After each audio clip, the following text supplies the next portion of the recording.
This is Helmand Province, one of Afghanistan's most troubled regions and Britain's front line in the war against terror. Here in Helmand, soldiers from the Royal Gurkha Regiment fight alongside the British Army. Together, they are locked in a battle with the Taliban.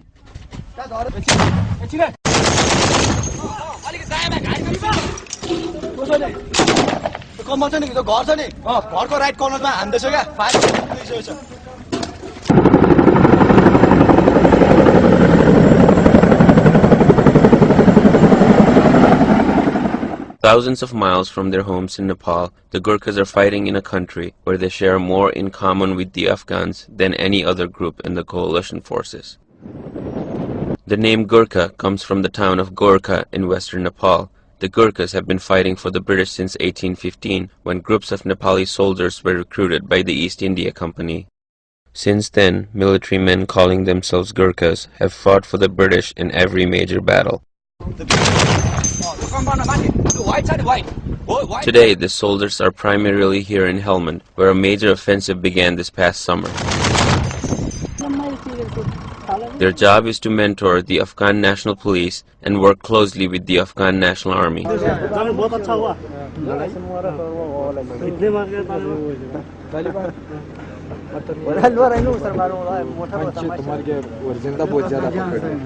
In Afghanistan, many Gurkhas bond well with the ANP because the Gurkhas understand and speak Urdu. During patrols throughout the city, the Gurkhas and Afghans often share Bollywood songs and jokes.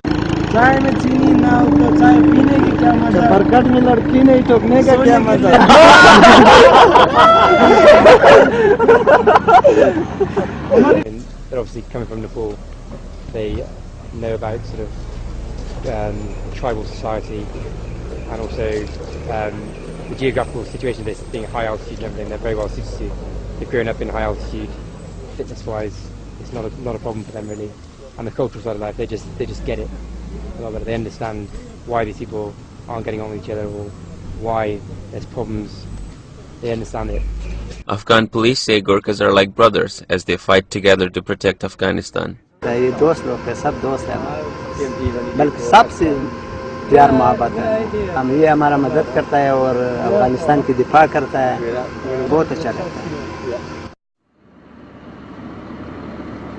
Every morning, the Gurkhas patrol the Lashkargah Bazaar and stop at police checkpoints throughout the area to collect reports. In the course of their work here, some Gurkhas have built strong relationships with local civilians. Sergeant Shiva Kumar Rai attributes much of that to culture affinity. We work as a team and we like to share the things like food or whatever you have. We like to share, and that's what exactly Afghans do. Yeah, that's the first thing. And I think we care about other guys or the team, and exactly they do. And they are really working for their group or their brother or their families. British officers say that the unique bond between Gurkhas and Afghans has helped the British, at times, to receive valuable intelligence about their enemies. He'll go up to the boys and he'll say to the boys, "Oh, this has happened in this checkpoint," and you'll ask the checkpoint commander and he'll say, "No, don't know about that. Nothing's happened." And he'll say, "No, this definitely happened."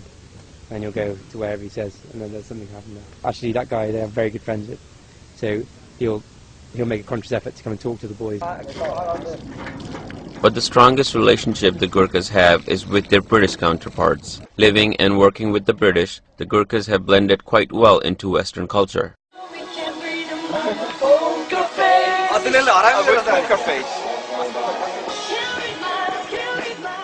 But even though they are far from home, the Gurkhas stay connected to Nepal, often by listening to Nepali radio programs. And when it comes to food, even a hot summer afternoon does not stop them from preparing their own meal.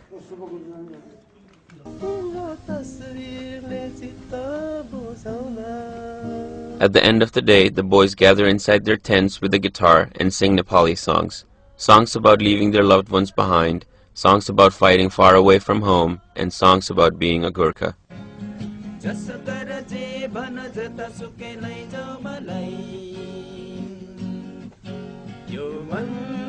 त मेरो गोर्खाली हो जस कर जे भन जता सुकै लैजाऊ मलाई